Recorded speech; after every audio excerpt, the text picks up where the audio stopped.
Hello all. All right, here we are in part 2 of my chapters 1, 2, and 5 discussion. I only covered chapter 1 last time, so let's look at chapters 2 and 5. So these two chapters contain specific readings, essays that you can read and kind of start getting some ideas for your own first essay. So I want to talk about a few of those. I will be referring to my book, which is down on the desk, so I apologize for that.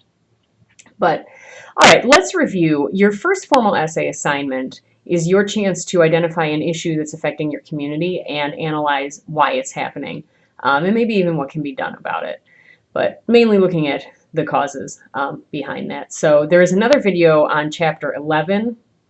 Chapter 11's readings analyze causes of issues, and so those are obviously very relevant. But in this video, I want to look at some of these first readings in Chapters 2 and 5, which aren't as obviously relevant. So these first couple weeks, as you're discussing your communities and how they affect you and how they shape you, let's take a look at some of those readings from Chapter 2. So the first one is Bonnie Jo Campbell's Selling Manure, which is kind of a funny little essay about how our author Campbell, as a teenager, made money in the summers by literally selling horse dung to farmers.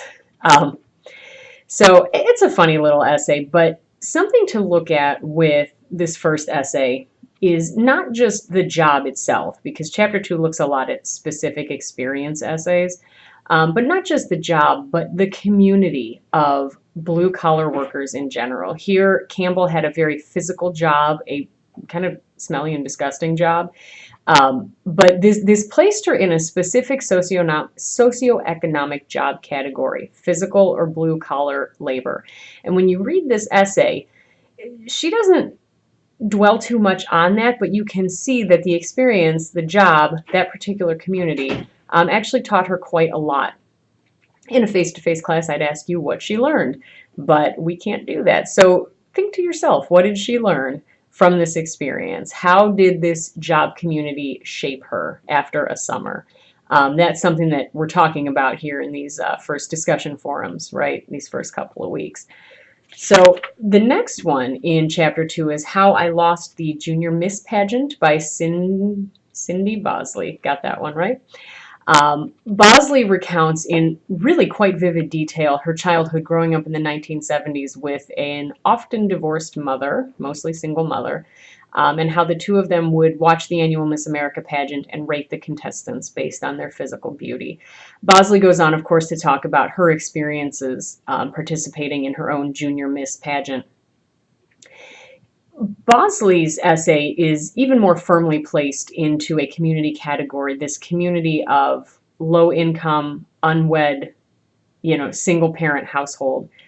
And what that was like and how that affected her specifically as a woman. So we're also kind of dealing with the community of women and girls. And so it's pretty interesting in that essay looking at how those experiences shaped her. And Bosley is pretty clear about how her mother's views on womanhood and what it meant to be a woman, and certainly what it meant to be beautiful, affected Bosley's own views on marriage and how she should live her life and be herself. So that one's pretty interesting as well. And I like this one in terms of your first essay because it does kind of look at very specific, tangible community like the community of the small town that Bosley grew up in, but also these more nebulous communities such as the community of being a young woman or the community of being poor or low income or something like that. So your socioeconomic community. It's pretty interesting. So that's a really good one. That, as a woman, that one resonates with me. And so we're talking about public resonance. So even if you're not a woman, I hope that you found some public resonance, something to relate to in that essay. The last essay in Chapter 2 is Jennifer Schwind-Pollack's The Thrill of Victory, the Agony of Parents, which is just a cute little essay about her time on a soccer team and how she was very embarrassed when her parents pointed out how bad of a player she was, very publicly to the coaches and refs. I mean, this is an issue we've been hearing about for years, right? Like crazy parents at children's sporting events. So again, this one, gives Schwind Pollock an opportunity to analyze what she took from that experience, briefly being part of that soccer community, but also the community of children of parents. And I think more specifically, children of parents who have time and energy to invest in going to their children's sporting events and shouting at refs. We all have heard the stereotype of the soccer mom, right? And there are some implications there, right? The stay-at-home mom who drives the minivan, who has the money and time to be just carrying on at her kids' soccer games. I'm not, saying these things are good or bad, but there's definitely a certain community going on there. So this essay kind of gives us an opportunity to think about some of these implied communities that we move in that we don't even think about. So that actually bridges really nicely into chapter 5. And the one essay I really want to talk about from chapter 5 is Erin Aubrey Kaplan's essay, Black Like I Thought I Was, which is now several years old, but it's quite an interesting piece. And that essay, obviously you should have read it, but that essay discusses the experiences of Wayne Joseph, who was raised believing himself to be a black man in America of African descent. And then as DNA tests became popular, he got his DNA tested and discovered that he has no African blood whatsoever. So Kaplan looks into how that knowledge has informed Wayne Joseph's perspectives of himself and his family and his community.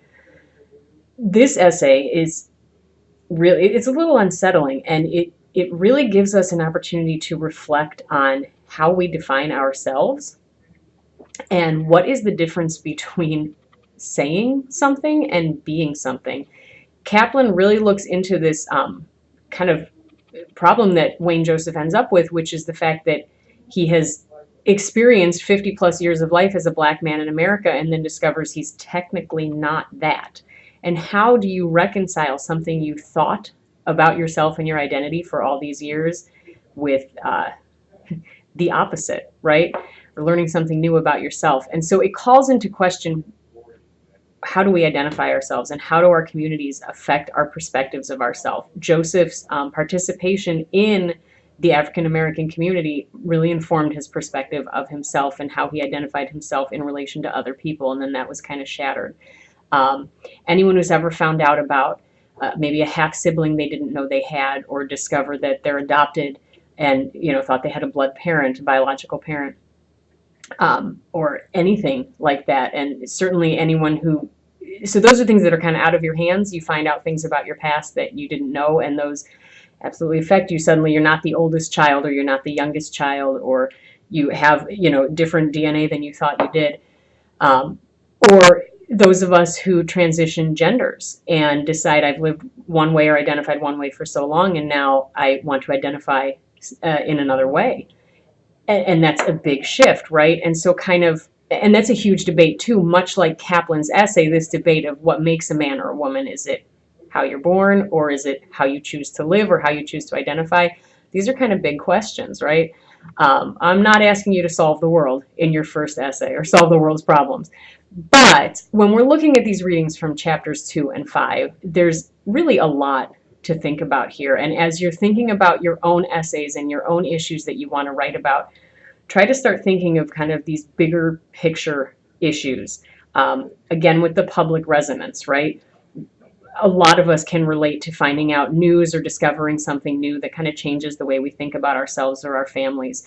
A lot of us can relate to being embarrassed by our parents or embarrassed by our children.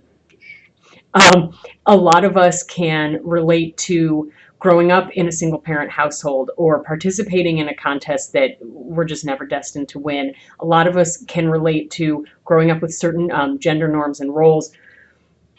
All the things covered in these essays, right? These authors, maybe you didn't grow up in the 70s and participate in a beauty pageant. Maybe you didn't get a DNA test and find out that your background is different. Maybe you never played soccer, but you can relate on some level to some of the problems and issues that these authors are writing about. So with that, I hope this kind of helps and helps you see the relevance of these assigned essays.